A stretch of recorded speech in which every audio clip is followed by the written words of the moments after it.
ఇక ఇక్కడి నుంచి రథం వెళ్ళింది. అసలు ఘట్టం ఇది. భాగవతానికి ప్రాణం గుండెకాయ అంటారు ఇప్పుడు చెప్పబోయే స్తోత్రం. ఇది విన్నవాడికి పునర్జన్మ ఉండదని, సకల దుఃఖాలు తొలగిపోతాయని భాగవతంలో రాశారు. ఎడ్ల బండ్ల మీద మిగతా వాళ్ళు వస్తూ ఉంటే రథం తోలుకుంటూ అక్రూరుడు బృందావనం నుంచి మధుర వెళ్ళాడు. బృందావనం అంటే మీకు చెప్పారు కదా, 12,896 చదరపు మైళ్ళ స్థలం అది. అక్కడి నుంచి మధురా నగరం అంటే చాలా దూరం. ఇప్పుడున్న బృందావనం ఎంత అంటే ఎంత మిగిలింది మధుర. అందుకే అక్కడ నుంచి వెళితే ఒక పావు గంట 20 నిమిషాలు, అరగంట, అంటే మ్యాక్సిమం గంటలో వెళ్ళిపోతాం. కానీ కేకారణ్యం ఆ రోజుల్లో. అక్కడి నుంచి బయలుదేరి కొంత దూరం వెళ్ళాక మధ్యాహ్నం అయ్యింది. అక్కడ యమునా నది కనపడేది. యమునా నది కనపడగానే కృష్ణుడు బలరాముడు అక్రూరా కాసేపు రథం ఆపు అని రథం ఆపించి కాళ్ళు చేతులు కడుక్కుని మంచినీళ్ళు తాగి మళ్ళీ రథం ఎక్కారు. అప్పుడు అక్రూరుడు ఏమన్నాడు, ఎలాగో రథం ఆపారు కదండి, వీరిద్దరూ కూర్చోండి కాసేపు, నేను యమునులో స్నానం చేసి సంధ్యావందనం చేసుకుని అర్ఘ్యం ప్రదానం చేసుకుని రథం తోలుతాను, నేను 3 పూటలా సంధ్యావందనం చేస్తానన్నాడు. సరేనన్నారు వాళ్ళు. వాళ్ళిద్దరూ రథంలో కూర్చుని ఈయన యమునా నదిలోకి దిగాడు. ముక్కులు చెవులు కళ్ళు మూసుకుని బుడుంగను మునిగాడు. స్నానం హాయిగా నది నీటిలో చేస్తే నది అడుగున హఠాత్తుగా రథం కనపడింది. రథంలో కూర్చున్న బలరామకృష్ణులు కనపడ్డారు. ఈయనకి ఆశ్చర్యం కలిగింది. ఏమిటిది, రథం ఒడ్డు మీద ఉండాలి, ఇప్పుడు నేను నీళ్లలో మునిగితే అడుగున నీళ్లలో అట్టడుగున రథం కనపడుతోంది, రథంలో బలరామకృష్ణులు కూర్చుని కనపడుతున్నారు, ఇది నిజమా కాదా అని నీటిలోంచి పైకి లేచాడు. లేచి చూస్తే ఎదురుగుండా రథం కనపడుతోంది రోడ్డు మీద. ఒడ్డు మీద ఉన్న రథం, రథంలో కూర్చున్న భక్త మనోరథాలు తీర్చే బలరామకృష్ణులు స్పష్టంగా కనపడ్డారు. మళ్ళీ మునిగాడు. మళ్ళీ నీటిలో కనపడింది రథం. ఏది రోడ్డు మీద ఎంత స్పష్టంగా కనపడుతుందో నీటిలో అంతకంటే స్పష్టంగా కనపడింది రథం, రథంలో ఉన్న బలరామకృష్ణులు. దాంతో ఆయనకు ఆశ్చర్యం కలిగింది. కంటిల్ మున్ను రథంబుపై మరి తుదిల్ కంటిల్ తుదిన్ క్రమ్మరల్ కంటిల్ తొంటి రథంబు మీద ఇది ఈ కళ్యాణ చారిత్రులే వెంటందోచిది 2 దిక్కుల మనోవిభ్రాంతియో నీరిలో నుంట ఆశ్చర్యము చూతునంచు మరియుండు హిల్చి మగ్నాంగుడై. ఎంత పూర్వం ఒడ్డు మీద ఉన్నారు, నీళ్లలో మునిగితే నీటిలో కనపడుతున్నారు, నీటిలోంచి పైకి లేస్తే మళ్ళీ పైన ఒడ్డు మీద రథం కనపడుతోంది, బలరామకృష్ణులు కనపడుతున్నారు. ఒడ్డు మీద ఉండడం ఆశ్చర్యం కాదు, నీటిలో రథంలో కూర్చొని స్పష్టంగా కనపడడం ఆశ్చర్యం కదా. ఇది మానసికమైన రోగమా, విభ్రాంతి, నిజమా, ఇదేదో చూద్దామని ఈసారి పూర్తిగా చేతులు కళ్ళు చాచి, అంటే ముక్కులు కళ్ళు మూసుకోకుండా మునిగాడు నీటిలో. ఈసారి విచిత్రం ఏంటంటే నీటిలో రథం కనపడలేదు, బలరామకృష్ణులు కనపడలేదు. దాని బదులు ఏం కనపడింది, నీటి అట్టడుగున చుట్టలు చుట్టుకొని ఉన్న ఆదిశేషుడు కనపడ్డాడు.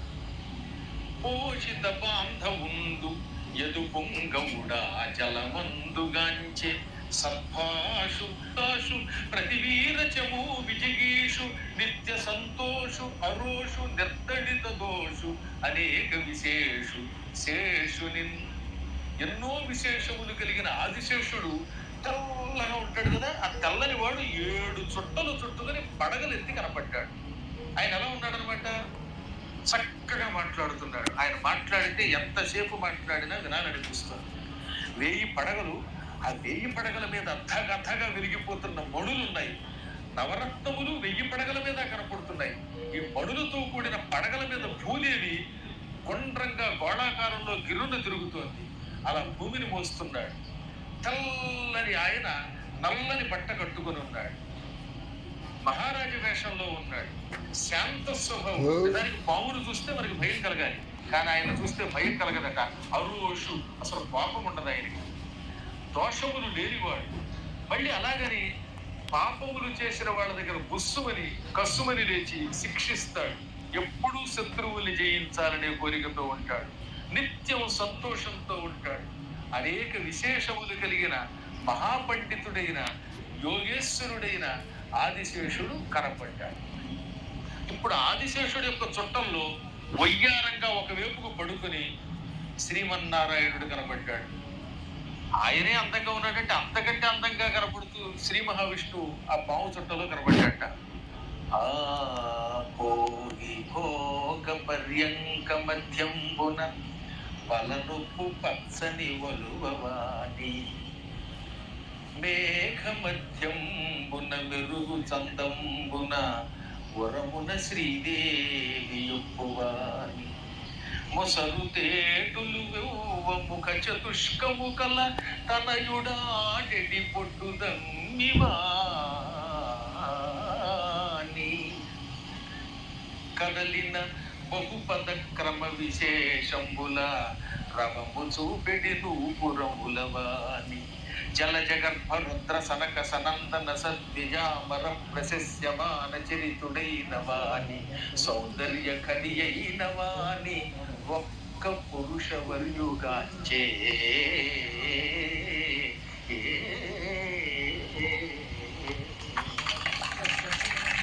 అలా ఆదిశేషుడు చుట్టను చుట్టుకుని ఉంటే ఆ శేష తల్పం మీద వయ్యారంగా ఒకవైపుకి తిరిగి తలగడగా చెయ్యి పెట్టుకుని పడుకుని ఒక పరమ సుందరాకారుడు కనపడ్డాడు. శ్రీమన్నారాయణుడు కనపడ్డాడు. పసుపు పచ్చని వస్త్రం కట్టుకున్నాడు ఆయన.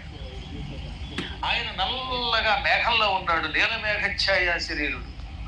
మేఘంలో మెరుపు తీగ మెరిస్తే ఎలా ఉంటుంది అలా నల్లగా ఉన్న విష్ణువు యొక్క వక్షస్థలం మీద ఎడమ వైపున లక్ష్మీదేవి ఉన్నది.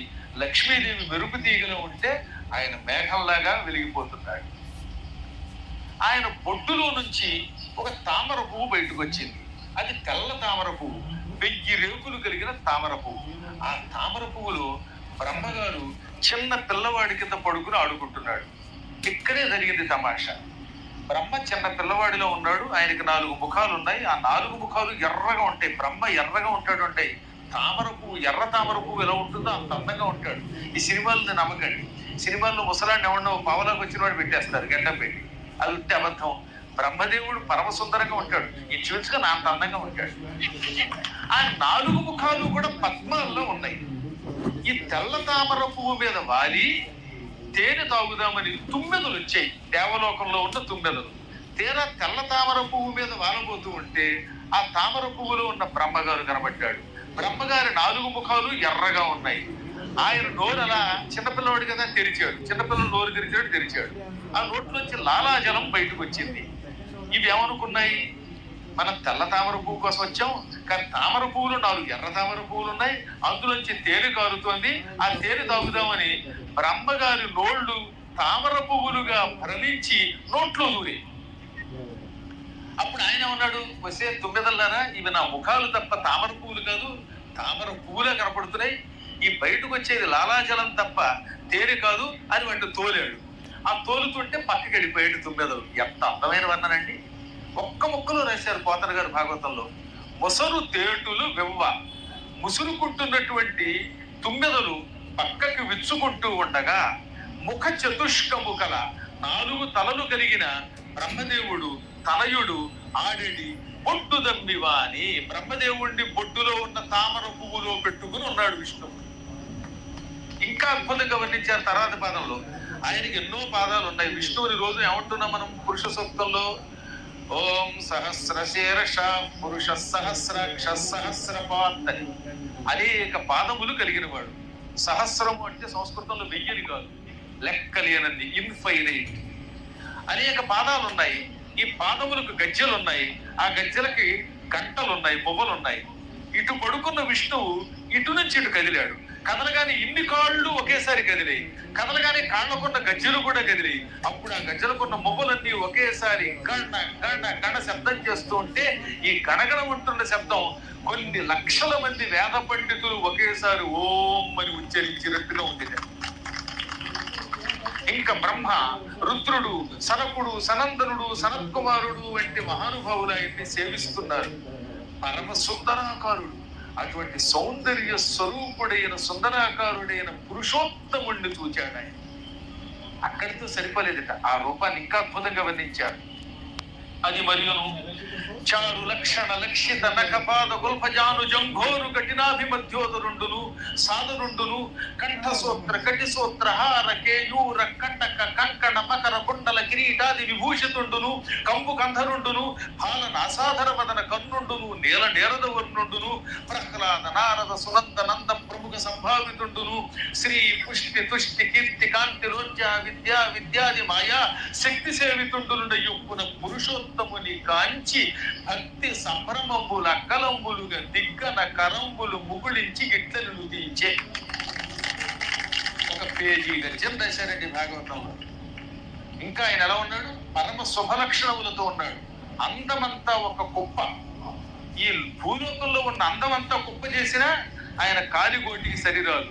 ఎందుకంటే ఇది లౌకిక సౌందర్యం, అది అలౌకిక సౌందర్యం. అలాంటి సౌందర్య ఖని. ఆ మహానుభావుడి చెవులకి కుండలాలున్నాయి, చేతులకి కంకణాలున్నాయి, కాళ్ళకి గజ్జలున్నాయి, నడుముకి వడ్డాణం ఉంది, వడ్డాణానికి మళ్ళీ గంటలున్నాయి, వక్షస్థలం మీద కౌస్తుభమణి ఉన్నది, ఇటు శ్రీవత్సం అనేటటువంటి పుట్టుమత్స, ఇటు లక్ష్మీదేవి ఉన్నది. ఆయనని అనేక శుభలక్షణములు చేరి సేవిస్తున్నాయి. ప్రహ్లాదుడు, నారదుడు, సునందుడు, నందుడు, పుణ్యశీలుడు, సుశీలుడు, సనకుడు, సనందనుడు, సనత్కుమారుడు, సనత్సుజాతుడు అని పిలువబడే మహాత్ములు ఆయన చుట్టూ చేరి ఓం నమో నారాయణాయ అని స్తోత్రం చేస్తున్నారు. శ్రీ పుష్టి తుష్టి కీర్తి కాంతి ఇలా ఊర్జ విద్య అవిద్య అనే ఒక 9 శక్తులు స్త్రీ రూపాలు ధరించి ఆయనను స్తుతిస్తున్నాయి. అలాంటి విశ్వరూపాన్ని ఇదంతా ఎక్కడ యమునా నది నీటి అడుగును చూచాడు. కింద కూర్చుని బాసిన బట్ట వేసుకుని వెరు కూర్చున్నాడు అంట ఆయన బట్టి. నేను అడుగుని ఎవడన్నా సేపు కూర్చుంటే ఎగిరిపోతాడు. ఏ దుర్యోధనుడు జలస్తంభన చేసిన వాడు కూడా కొన్ని గంటలు ఉండగలడు కానీ అంతసేపు ఉండలేడు. అలా పద్మాసనం వేసుకుని కంటి మీద రెప్ప వేయకుండా నీటి అడుగున ఎంత విశ్వరూపాన్ని చూసిన భాగ్యశాలి అక్రూరుడు. ఇక ఆయనకి ఆనందం పరమశబ్దం ఎక్కువైపోయి ఆ మహారూపాన్ని చూడగానే అత్యంత భక్తి శ్రద్ధలతో స్తోత్రం చేశాడు. ఆ స్తోత్రమే అక్రూరస్తవము అంటారు. మీరు కూడా శ్రద్ధగా వినండి, కంటి మీద రెప్ప వేయకుండా చూస్తూ వినండి, మీ జాతకాలే మారిపోతాయి అన్నమాట. శ్రీమానిని మానచోరా శుభాకార వీరా జగద్ధేతు హేతు ప్రకార సమస్తంబునస్తంగతం వై మహాలోల కల్లోల మాలాకులాభీల పాధోని దింకోలగా బాల కేళీగతింతేరి నారాయణాఖ్యం పటుఖ్యాతి సోభిల్లు నీనాభి కంజంబులో లోకపుంజంబులం బొన్ను విన్నాడి అయ్యమన్న ఆపమ్మ ఉత్పన్నుడయ్యంగదా పావకాకాశ వారితాసు నీ వారి అహంకారమాయా మహామానసాదులు హృషికాదులు లోకముల్లోక బీజంబులు నిత్య సందోహమై నీ మహాదేహమందుల్లసించున్ వసించున్ నశించున్ జడత్వంబులేకర్పయ్యొప్పు నీయొప్పిదంబెల్లను చల్ల చల్లన్ విచారింపదారెంత వారెంత వారైన మాయాదులున్ మాయతో కూడి క్రీడించు లోకానుసంధాత యాధాత నిర్ణేతయే నీ కళారాశికిన్ కొందరంభోజ గర్భాత్ములఛాత్ములందున్ననేకాది భూతంబులందున్న శేషాది దైవంబులందున్ సదా సాక్షి వయ్యుండుదంచున్ త్రయీ పద్ధతిన్ కొందరింద్రాది దేవా విధానంబులన్ నిక్కమొక్కండవంచున్ మరిన్ పాంచరాత్రానుసారంబుగా తన్మయత్వంబుతో నల్గురై చెల్వు వాటింతు వంచున్ మరి నీవు నారాయణాఖ్యుండవంచున్ శివాఖ్యుండవంచున్ మరి పెక్కు మార్గంబులన్ నిన్ను నగ్గింతు రెగ్గేమి ఏరుల్ పయోరాశినే రాసులై కూడు క్రీడన్ ఘటాంతర్గతాకాశముల్ తద్ఘటాంతంబులందేకమౌరేకలోకావధిన్వీకనే పోకలంబోక ఏకాకి వయ్యుండు దీశ కృశానుండు నెమ్మోము సోముండు భానుండు కన్నుల్ దిశల్ కర్ణముల్ భూమి పాదంబులం భోనిధుల్ పుట్టి శల్యంబులత్రుల్ లతాసాలముల్ రోమముల్ గాలి ప్రాణంబు బాగుల్ సురేంద్రుల్ ఘనంబుల్ కచంబుల్ నభో వీధి నాకంబురి అలుంబగల్డుల్ నిమేషంబులం భోజ గర్భుండు గర్భంబు వర్షంబు వీర్యంబుగా మండితోదంబరానోకహానేక శాఖ ఫలాపూరితానంత జంతు ప్రకాండంబులీలన్ ప్రసిద్ధోదరాశిస్త జంతు ప్రకారంబుగా నిండియుండున్ మహారూప నీ రూపముల్ వెక్కలం బుక్కడింపన్ దయాంభోధిలో వీనువేనన్ నిరోధించి సాధించి మున్వేధకున్ వేదరాశిం ప్రసాదింపవే. కైటభ శ్రీమధున్ చక్రివై మొత్తవే ఎత్తవే మందరాగంబు రాగంబుతో కూర్మలీలా పరిష్పందివై పందివై మేది నిర్మీది ఇంద్రోచి దోషాచరుంబులన్యములంజంబుతుం బ్రహ్మవే దండివై రోచనిందూచి యాచంపవే పెంపవే వేలు బ్రహ్మాండమున్ నిండ పారుండవై రాజబింబాస్యకై దుర్మదారిన్ విదారింపవే నొంపవే క్రూరులన్ వాసుదేవాది రూపంబులన్ శుద్ధ బుద్ధుండవై వైరిదారాంతరంగంబులున్నంతరంగంబులుంగా కరంగింపవే పెంపవే కల్కి మూర్తిల్ ప్రవర్తించులిన్న నేనెవ్వడం నన్ను మాయా విపన్నున్ విషణ్ణున్ ప్రపన్నున్ ప్రసన్నుండవై కిన్నతంబాపి మన్నింపవే పన్నగాధీశ తల్ప కృపాకల్ప వందారు కల్ప నమస్తే నమస్తే నమస్తే నమః.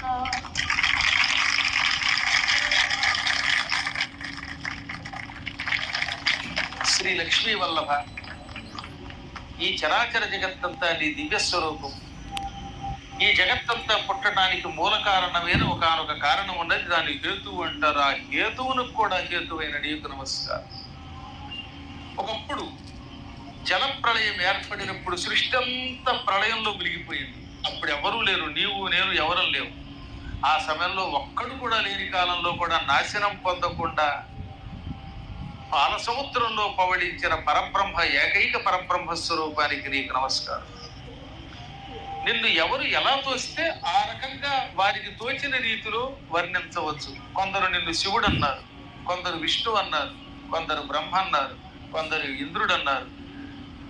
రూపములు వేరు కానీ ఉన్న తత్వం మాత్రం ఒక్కటే. కొందరు పాంచరాత్రంతో, కొందరు వైఖానసంతో, కొందరు స్వార్థంతో, కొందరు ఉపనిషన్ మార్గంతో, కొందరు వైదిక మార్గంతో వారికి తోచిన రీతులు అర్చిస్తూ ఉంటారు. అందులో తప్పే ఉన్నది. కుండలో ఉన్నప్పుడు కుండెడు నీరు అన్నారు. ఆ కుండ పగలగొట్టి ఆ నీళ్లు సముద్రంలో కలిపితే నీటికి రూపం లేదు, సముద్రమే అయిపోతుంది. అలాగే పాత్రలు వేరు, ఆ పాత్రలో ఉన్నటువంటి ఆత్మలన్నీ కలిసిపోతే పరమాత్మ నీవు ఒక్కడివే ప్రభు. అటువంటి నీకు నమస్కారం. మాయ వల్ల ఆవరింపబడిన జీవులు నిన్ను అనేక మార్గములతో స్తుతిస్తూ అజ్ఞానంతో భేదభావంతో కొట్టుకు తెచ్చిపోతూ ఉంటారు. ఆలోచిస్తే ఈ సృష్టిలో ప్రతి ప్రాణిలో నీవే ఉన్నావు. కానీ అజ్ఞానం మాయ ఆవరించి అందరూ ఒకటే అనే భావన రానివ్వకుండా చేస్తూ ఉంటుంది, క్రూరత్వాన్ని పెంచుతూ ఉంటుంది. వారందరిలో ప్రవేశించి వారిని రక్షించు. నీవు విశ్వరూపాన్ని ప్రదర్శించినప్పుడు ఈ చరాచర జగత్తంతా నీవే. అప్పుడు నీకు భూమి పాదములు, సముద్రం నీ పొట్ట, ఆకాశం నీ జుట్టు, అగ్నిహోత్రుడు నీ ముఖం. ఇందులో విశ్వరూపాన్ని వర్ణించారు. అదే విష్ణు సహస్రనామంలో ధ్యాన శ్లోకం. భూ పాదౌ యస్యనాభిర్వియత్ అసుర నిలశ్చంద్ర సూర్యౌ చ నేత్రే కర్ణావాసా శిరోద్యౌ ముఖమపి దహనగా యస్య వాసోయమబ్ధి. అదే ఇందులో అపూర్వంగా వర్ణించారు. నీకు భూమి పాదము, అగ్నిహోత్రుడు నీ ముఖం, సూర్యుడు కుడి కన్ను, చంద్రుడు ఎడమ కన్ను. ఈ చరాచర జగత్తులో ఉన్న చెట్లు తీగలు నీ రోమములు ప్రభు. సమస్త జలములు నీకు వీర్యస్వరూపము. అలాంటి విరాట్ పురుషుడమైన నీకు పదే పదే భక్తితో నమస్కరిస్తున్నాను. ఎప్పటికప్పుడు దుష్ట శిక్షణకి, శిష్ట రక్షణకి ఎన్నో పర్యాయాలు అవతరించావు. ఒకప్పుడు మత్స్యావతారం ఎత్తావు, హయగ్రీవుడని వాడిని సంహరించావు, వేదములను బ్రహ్మగిచ్చావు, కూర్మావతారం ధరించావు, మందర పర్వతాన్ని పైకెత్తావు, వరాహ రూపం ధరించావు, ఈ భూమిని కోరల మీద నిలబెట్టావు. హిరణ్యకశిపుణ్ణి సంహరించి ప్రహ్లాదుడిని కాపాడటానికి నృసింహుడి అయ్యావు. ఆ తర్వాత వామనావతారం ఎత్తావు. బలిచక్రవర్తిని 3 అడుగులు దానబడి ఇంద్రుడికి తిరిగి స్వర్గం ఇచ్చినవాడు. అటువంటి నీకు నమస్కారం. పరశురాముడి అయ్యావు. దుష్ట క్షత్రియ సంహారం 3 ఏళ్ళు 21 పర్యాయాలు చేశావు. రాముడి అయ్యావు. రాజు అంటే ఈతడి అని లోకానికి చాటి, రామో విగ్రహవాన్ ధర్మ అని లోకానికి చాటి చెప్పిన మహానుభావుడి. ఆపై బలరాముడి అయ్యావు. ఇప్పుడు కృష్ణుడి రూపంలో ప్రవర్తిస్తున్నావు. వాసుదేవ రూపాల్లో ఎన్నో చోట్ల తిరిగావు. హయగ్రీవ అవతారం ఎత్తావు. జ్ఞానానంద స్వరూపుడి అయ్యావు. భవిష్యత్తులో బుద్ధ రూపం, కల్కి రూపం ధరిస్తున్నావు. ఇలా ఎన్నో రూపములు ధరించి ధర్మ సంస్థాపన చేస్తున్న నీకు భక్తి శ్రద్ధలతో నమస్కరిస్తున్నాను. నీ రూపములు ఎవరు వర్ణించగలరు? నీ గుణములను ఎవరు వర్ణించగలుగుతారు? నీ దయ వల్ల ఎవడైనా నిన్ను ప్రార్థిస్తే కోరికలు తీర్చే కల్పవృక్షంలో అయిపోతున్నావు. ఒక్క నమస్కారం చేస్తే కల్పవృక్షంలో కోరిన కోరికలు తీర్చే నీకు భక్తితో నమస్కరిస్తున్నాం. అందుకే ఆయనకు మందారు మందారుడు అన్నారు. మందారము అంటే కల్పవృక్షం. కల్పవృక్షం స్వర్గలోకంలో ఉంటుంది. దాని దగ్గరికి వెళ్ళి ఏమడిగితే అది ఇస్తుంది. మందారు మందారుడు అంటే మందారు అనే శబ్దం వరకు నమస్కరించు వారికి మందారుడు కల్పవృక్షం. ఓ దండం పెట్టిన వాడికి కోరిన కోరికలు తీర్చేవాడా. అటువంటి నీ కొరకు నమః. నమః నమస్కారము, తే అంటే నీ కొరకు, నమః తే నమస్తే అంటే నీ కోసం దండం అని అర్థం. నీ కొరకు నమస్కారం అని ముమ్మారు పలికాడు. ఈ చరాచర జగత్తు ఇలా కనపడుతుంది. ఇదేమీ లేదు నిజానికి, ఇది ఒక భ్రమ. కలలం బోలెడి పుత్రమిత్ర బలితాగారాది సంయోగముల్ జలవాంఛారతి ఎండమావులకు నాసల్ చిక్కు చందంబునంతలకున్ సత్యములంతు మూఢుడ వృధా తత్వజ్ఞుడన్ నాకు నీ విలసత్పాద యుగంబు చూపి కరుణన్ వీక్షింపు లక్ష్మీపతి. లక్ష్మీ వల్లభ ఒకడు నిద్రపోయాడు, వాడికి కల వచ్చింది. అలా వచ్చిన వాళ్ళు ఉంటారంట. ఆ మధ్యన వాడు ఎవడో నిద్రపోయాడు ప్లాట్ఫారం మీద, ట్యాంక్ బండి మీద పడుకుని నిద్రపోయాడు. వాడికి కల వచ్చింది. అందులో ట్రంప్ గారు వచ్చి రేపటి నుంచి నేను దిగిపోయాను, నువ్వే అమెరికా ప్రెసిడెంట్ అన్నట్ట. నేనే వైట్ హౌస్ లో చేరిపోతాను అనుకుంటూ ఉంటే ఇంతలో ఎవరో డొక్కలో పోటీ పొడిచారు. ఏమంటారు, రోడ్డుకి అడ్డంగా పడుకుని మూలుగుతున్నావు అరే ఎవరో డొక్కలో పొడిస్తే చూస్తే పక్కన చూస్తే అడ్డుగా పెడుతున్న రక్షక భటులు ఒకరు వీడు అడ్డంగా పడుకున్నాడు ట్యాంక్ బండి మీద. అందులో డొక్కలో పొడిచి లేపారట. లేపగానే ఏమిటి వైట్ హౌస్ లో పెడుతున్నావు, నన్ను డొక్కలో పొడుస్తావా, డిస్మిస్ అనేసరికి డిస్మిస్ ఇంకో కిస్మిస్ అని రెండు ఇచ్చారు. ఇలాంటి న్యూసెస్ కానీ ఎంతమందిని రోజు అక్కడికి తనవడం పాపం ఎన్ని కష్టాలండి బాబు. నిజంగా అనకూడదు కానీ మన రక్షబట్లు వార్తలు చూసినప్పుడు నాకు ఒకసారి దారేస్తుంది. ఇచ్చే జీతం ఎంత, గొడ్డు చాకరీ. కాబట్టి జీతాలు పెంచితే వాళ్ళకి పెంచాలి, ఎందుకు ఇంట్లో కూర్చున్న వాడికి పెంచడం గోవిందా. అప్పుడు వీడు కళ్ళు విప్పి చూశాడు. ఇదేంటి, నేను ట్రంప్ అనుకున్నానే, వైట్ హౌస్ లో ఉన్నాను అనుకున్నానే, ఇంకా ఇక్కడే ప్లాట్ఫారం మీదనే ఉన్నాను అనుకున్నట్ట. అంటే కళ చెదిరిపోతే మళ్ళీ అక్కడే ఉంటాడు. కళలో ఎన్నో వస్తూ ఉంటాయి. నాకు కూడా అప్పుడప్పుడు వైకుంఠానికి వెళ్ళినట్టు కళ వస్తూ ఉంటుంది. అఫ్కోర్స్ ఇంకో 30 ఏళ్ల తర్వాత గ్యారంటీగా పెడతానది వేరే విషయం. కానీ కళలో వచ్చిన వస్తువులు కళ చెల్లా చెదరవగానే ఎలా ఏమైపోతాయో అలాగే ఈ సంసారం కూడా కళ వంటిది అన్నారండి ఎవరు, అక్రూరుడు కృష్ణుడితో. ఇప్పుడు భార్య భర్త పిల్లలు ఓ చోట చేరారు.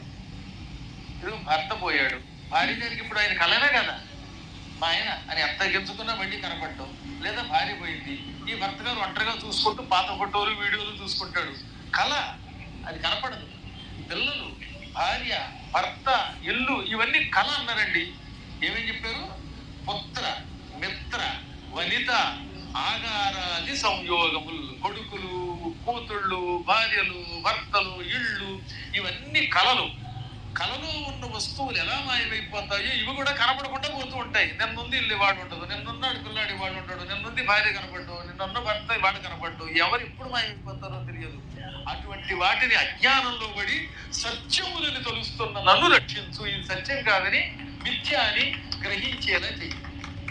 ఎడారిలో తిరుగుతున్న వాడు ఎండమావిని చూస్తాడు. ఆ ఎండమావిలో నీళ్లు ఉండవు, అది ఎండమావి కానీ అది నీరులా కనపడుతుంది. అలాగే ఈ సంసారంలో సుఖం లేదు, సుఖం ఉందనుకుంటాం. ప్రభు నన్ను అనుగ్రహించి కరుణించి నాకు మోక్షం ఈ లక్ష్మీపతి అంటూ ఉండగా ఆ రూపం మాయమైపోయింది. ఇప్పుడు నీళ్ల నుంచి బయటకు వచ్చాడు. వచ్చి రథం ఎక్కబోతుంటే కృష్ణుడు కొంటిగా, పక్కనే ఉంది కదా రథం, నది పక్కన ఉంది, ఈ రథం నుంచి నదిలోకి వెళ్ళి స్నానం చేసి రావడానికి 2 గంటలు ఎందుకు పెట్టింది? కొంతమంది బాత్రూంలోకి వెళ్తే రారు 3 గంటలే.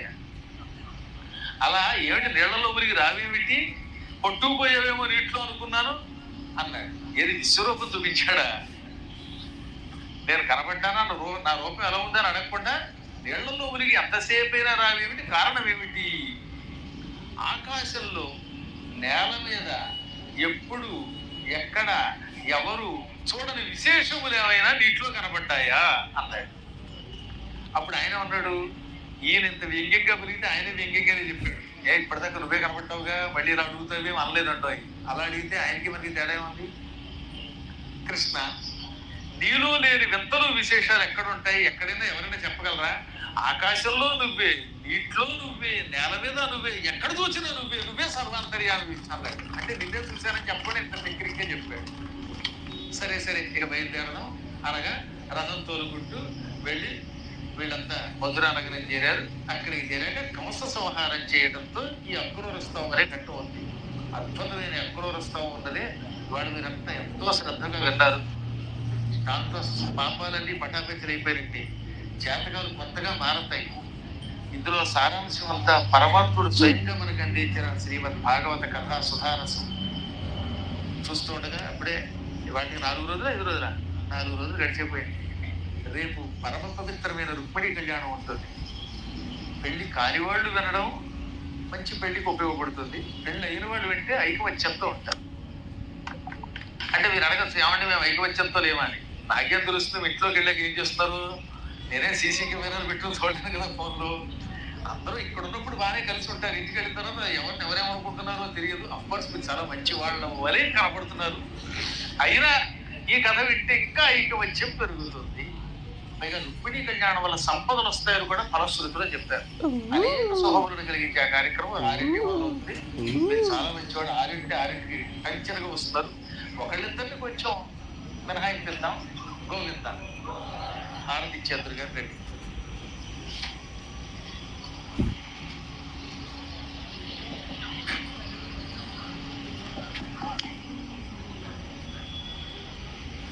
శ్రీహరి కేశవనామా.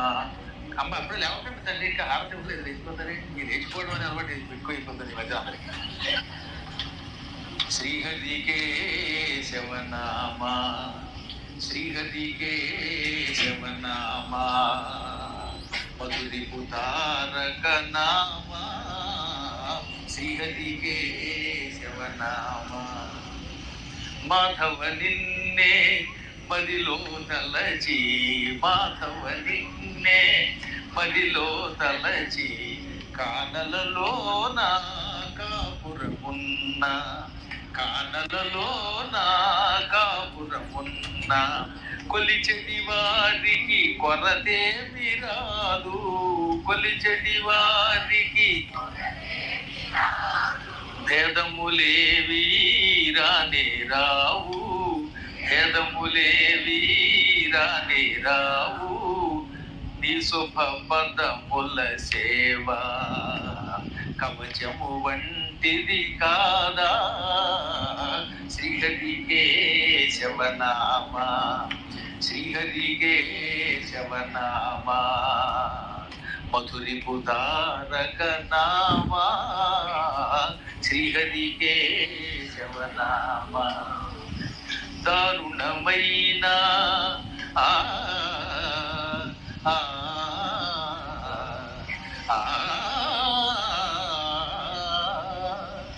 దారుణమైన తాపమునైనా, దారుణమైన తాపమునైనా, తునివెడి బాణము నీ తిరునామము, తునివెడి బాణము నీ తిరునామము, భాగ్యములందు పెనుబాధలందు, భాగ్యములందు పెనుబాధలందు, దాసుల నీవు వీడవు స్వామి, దాసుల నీవు వీడవు స్వామి, కోరిన వరముల నన్ని వసగటి వాడవు కావా, శ్రీహరి కేశవనామా, శ్రీహరి కేశవనామా, మధురిపు తారక నామా, శ్రీహరి కేశవనామా,